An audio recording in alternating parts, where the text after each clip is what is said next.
Next we have the disaccharide. तो हमारा monosaccharide complete हो चुका है। मोनोसैकेराइड क्या होते हैं? जो फर्दर हाइड्रोलाइज नहीं हो सकते। While the disaccharides are those sugar which upon hydrolysis gives you the 2 molecules of monosaccharide। जब हमें 2 molecules मिल रहे हैं हाइड्रोलिसिस करने से, then we have the monosaccharide। ये मोनोसैकेराइड आपके सेम भी हो सकते हैं और डिफरेंट भी हो सकते हैं, ठीक है। Like we have the example, आगे डिस्कस करेंगे, ठीक। So then we have the glycosidic linkage. तो 2 मोनोसैकेराइड के बीच में जो आपका ऑक्सीजन है, ठीक है, वो हमारा ये सुक्रोज का स्ट्रक्चर है। तो यहाँ पे भी हमारा OH था, यहाँ पे भी हमारा OH था ग्लूकोज में, और यहाँ OH था फ्रक्टोज में, ठीक है। तो उसमें से वाटर मॉलिक्यूल निकल जाता है and we have the oxide linkage formation and this is known as the glycosidic linkage, ठीक है। तो जो हमारा 2 monosaccharides are joined together by the oxide linkage after the loss of water molecule is known as the glycosidic linkage. Next we have the sucrose. Sucrose upon hydrolysis gives you the glucose and the fructose. So glucose is the dextrorotatory compound while fructose is the levorotatory compound. And sucrose is also known as the invert sugar, ठीक है। Sucrose जो है वो हमारा invert sugar भी कहलाता है, because जो हमारा सुक्रोज है वो एक डेक्स्ट्रोरोटेटरी कंपाउंड है, ठीक है। सुक्रोज क्या है? हमारा डेक्स्ट्रोरोटेटरी कंपाउंड है। बट हाइड्रोलिसिस करने के बाद जो हमारा ग्लूकोज और फ्रक्टोज मिल रहा है, ठीक है, तो उसमें से ग्लूकोज क्या है? हमारा डेक्स्ट्रोरोटेटरी कंपाउंड है, और जो हमारा फ्रक्टोज है वो क्या है? हमारा लीवोरोटेटरी कंपाउंड है। तो फ्रक्टोज की जो वैल्यू है वो है हमारी -92। फ्रक्टोज की जो स्पेसिफिक रोटेशन की वैल्यू है वो है हमारी -92, और ग्लूकोज की कितनी है? हमारी +52.7, जो हमने म्यूटा रोटेशन में पढ़ी थी ना अभी, तो वो है हमारी +52.7। तो जो हमारी रिजल्टेंट मिक्सचर मिलता है वो क्या मिलता है हमारा? इन दोनों को आप अगर सब्ट्रैक्शन और करेंगे तो वो जो हमारा रिजल्टेंट मिक्सचर मिल रहा है वो हमारा लीवोरोटेटरी मिल रहा है, ठीक है। तो इनिशियली जो हमारा सुक्रोज है वो है हमारा डेक्स्ट्रोरोटेटरी कंपाउंड, बट जब हम उसकी हाइड्रोलिसिस कर देते हैं तो हमें एक ग्लूकोज मिलता है और एक फ्रक्टोज, ठीक है। तो इन दोनों का जो स्पेसिफिक रोटेशन है, इस रिजल्टेंट मिक्सचर का जो स्पेसिफिक रोटेशन है वो क्या है हमारा? Laevorotatory, means minus sign, means this will going to convert the plane polarised light in the left direction, ठीक है। तो जो रिजल्टेंट मिक्सचर है वो हमारा लेफ्ट डायरेक्शन की तरफ कन्वर्ट कर रहा है, बट जो स्टार्टिंग था वो क्या था हमारा? डेक्स्ट्रोरोटेटरी, मींस वो लाइट किस में कन्वर्ट कर रहा था हमारा? राइट हैंड साइड में। तो इसलिए हम सुक्रोज को इन्वर्ट शुगर भी बोलते हैं। In this 2 monosaccharides are held together by the glycosidic linkage between the C1 of the alpha glucose and C2 of the beta fructose। तो जो इसमें आपका ग्लाइकोसिडिक लिंकेज है वो किस किस कार्बन एटम पे के बीच में है?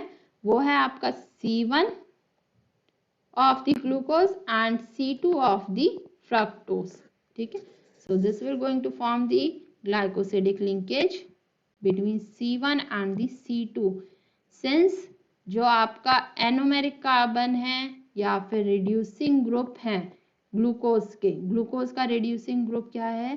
Carbonyl group, which is the aldehydic one, और वो C1 पे प्रेजेंट है, और जो कीटोन का है वो भी आपका C2 पे प्रेजेंट है, and both are held together in the glycosidic linkage in the sucrose. Sucrose में दोनों ही ग्रुप क्या है? आपके ब्लॉक्ड है, ठीक है, फ्री नहीं है, ठीक है। Therefore it is a non reducing sugar, इसलिए ये क्या है? आपकी नॉन रिड्यूसिंग शुगर है, ठीक है।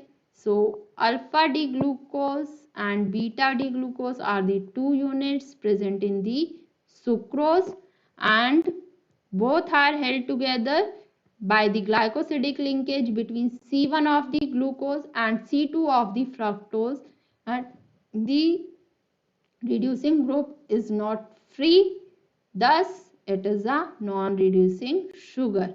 And name of this compound is this one. We are going to start from the here. तो 2O मीन्स जो सेकेंड कार्बन एटम पे है उस पे आपका ऑक्सीजन अटैच्ड है, और इस ऑक्सीजन के साथ कौन सी रिंग अटैच है आपकी, अल्फा डी ग्लूकोपायरेनोसाइल। मीन्स आपका जो ग्लूकोज है वो 6 मेंबर्ड रिंग की फॉर्म में प्रेजेंट है। So alpha D glucose pyranosyl while it is beta D fructofuranocide, means it is present in the 5-membered ring, sorry. Next is the maltose. Maltose is a reducing sugar.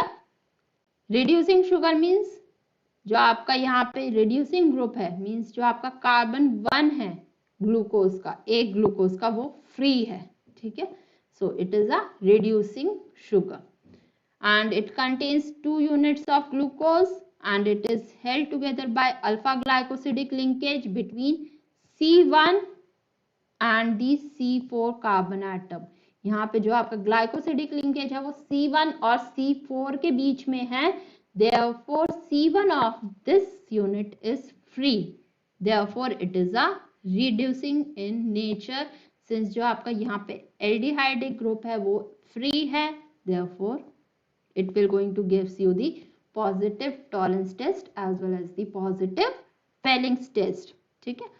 तो अब maltose का जो IUPAC name है वो है 4O, means जो आपका यहाँ पे 4th कार्बन एटम है इस ग्लूकोज का वो किससे अटैच्ड है, ऑक्सीजन से, और ऑक्सीजन किससे अटैच्ड है आपका, अल्फा डी ग्लूकोपायरेनोसाइल, ठीक है।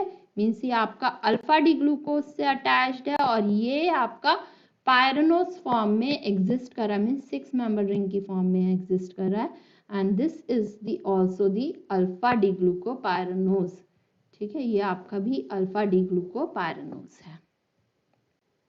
So IUPAC name of the maltose is 4-oxygen alpha D glucopyranosyl alpha D glucopyranose. Next is the lactose. Lactose is also known as the milk sugar.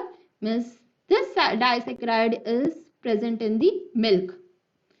ठीक है, and it is going to be formed by the beta D galactose and beta D glucose. Means जो यहाँ पे आपकी दो sugar present हैं वो है एक गलेक्टोज और एक है आपकी ग्लूकोज।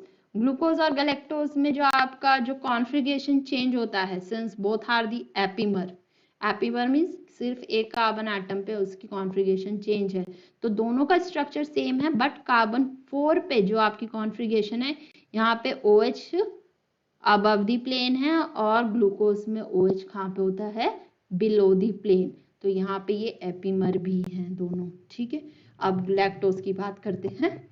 सो लैक्टोज में जो आपका ग्लाइकोसिडिक लिंकेज है वो बीटा ग्लाइकोसिडिक लिंकेज है और वो है आपका C1 और C4 के बीच में।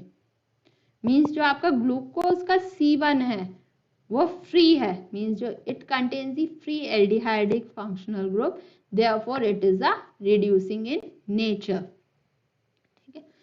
Now the IUPAC name of this one is 4th पे आपका ऑक्सीजन अटैच्ड है and it is linked to with the beta D galactose, so it is 4-oxygen beta D galactopyranosyl beta D glucopyranose and it is beta D glucopyranose, ठीक है। सो disaccharide आपकी यहीं पे खत्म होती हैं। 3 डाइसैकेराइड्स हैं आपके सिलेबस में, glucose, maltose and lactose, and all 3 contains the 2 units of the monosaccharides, means upon hydrolysis हमें यहाँ पे 2 यूनिट मिल रही है मोनोसेकेराइड की, ठीक है, जिसमें से सुक्रोज आपकी नॉन रिड्यूसिंग शुगर है, मीन्स इसमें आपका जो ग्लाइकोसिडिक लिंकेज है वो आपका C1 है ग्लूकोज और C2 है फ्रक्टोज से। मीन्स इस पे आपका कोई भी एल्डिहाइडिक ग्रुप या कीटोनिक ग्रुप फ्री नहीं है,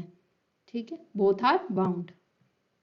while in the case of maltose and lactose, यहाँ पे आपका एक एनोमेरिक कार्बन मीन्स एक एल्डिहाइडिक ग्रुप दोनों में फ्री है, so it is a reducing sugar, both are the reducing sugar. Next we have the polysaccharides. Polysaccharides are mostly or commonly encountered in the carbohydrate in the nature. ठीक है, they are mainly act as the food storage as well as the structural unit.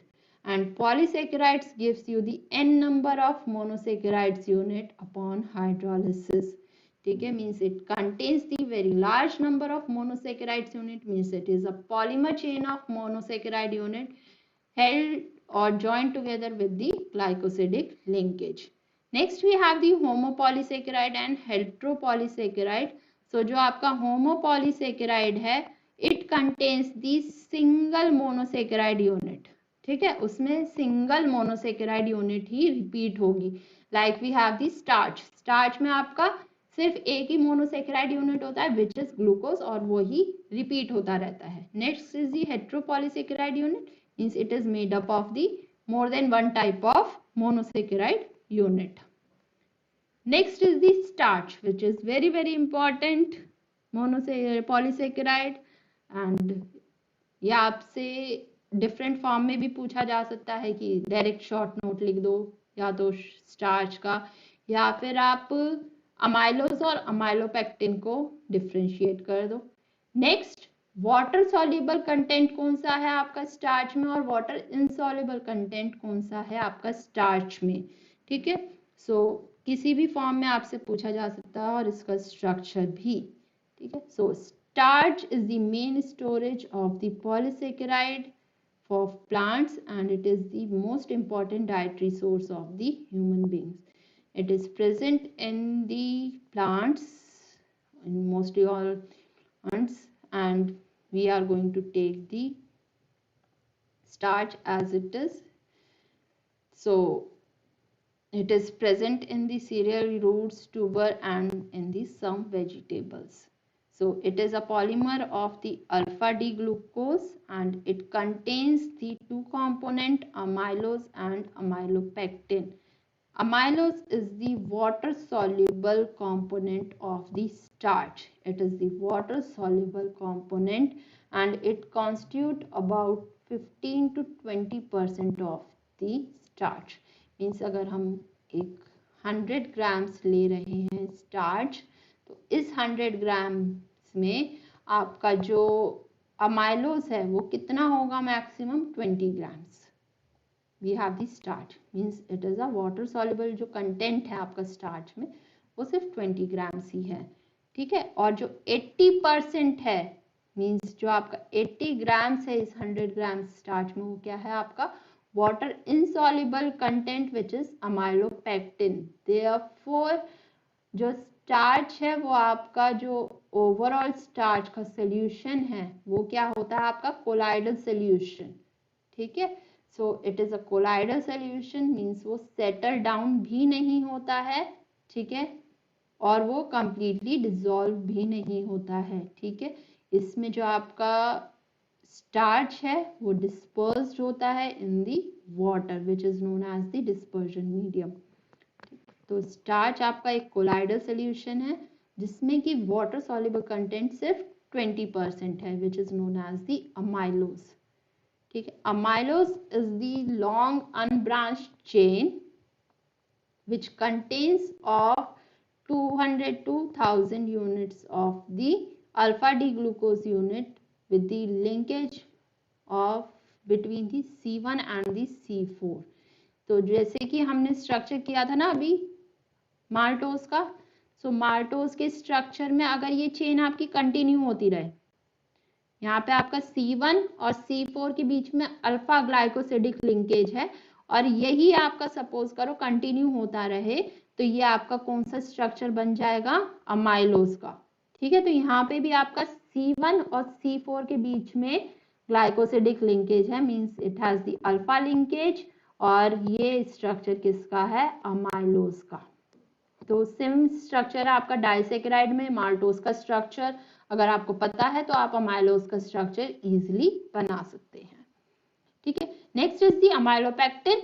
Amylopectin is the water insoluble component of the starch and it constitute of the 80 to 85% of the starch and it is a branch chain polymer, means ये आपका क्या था, straight chain polymer, एक ही chain चले जा रही है और जिसमें C1 और C4 के बीच में ग्लाइकोसिडिक लिंकेज है और वो रिपीट हो रहा है। While in the case of amylopectin, यहाँ पे आपके पास C1 और C4 के बीच में तो लिंकेज है ही, मीन्स आपकी दो amylose chain as it is run कर रही हैं, ठीक है, और आपके उसके बीच में C1 और C6 के बीच में एक ब्रांचिंग है। ठीक है, तो C1 और C6 कार्बन एटम के बीच में जो है आपका एक और ग्लाइकोसिडिक लिंकेज है, which is the alpha linkage and it is repeat after 20 to 25 units of glucose। ठीक, मीन्स आपके पास 20 कार्बन एटम्स की चेन चल रही है, एक अमाइलोज चेन समझ लो, दो पैरेलल अमाइलोज चेन चल रही है और 20 to 25 यूनिट्स ग्लूकोज के बाद आपका एक ब्रांचिंग आ रहा है, इट इज द अमाइलोपेक्टिन। इसका स्ट्रक्चर भी अगर आपको माल्टोज का स्ट्रक्चर अच्छे से पता है तो आप अमाइलोज का स्ट्रक्चर भी बना सकते हैं और अमाइलोपेक्टिन का भी स्ट्रक्चर इजीली बना सकते हैं।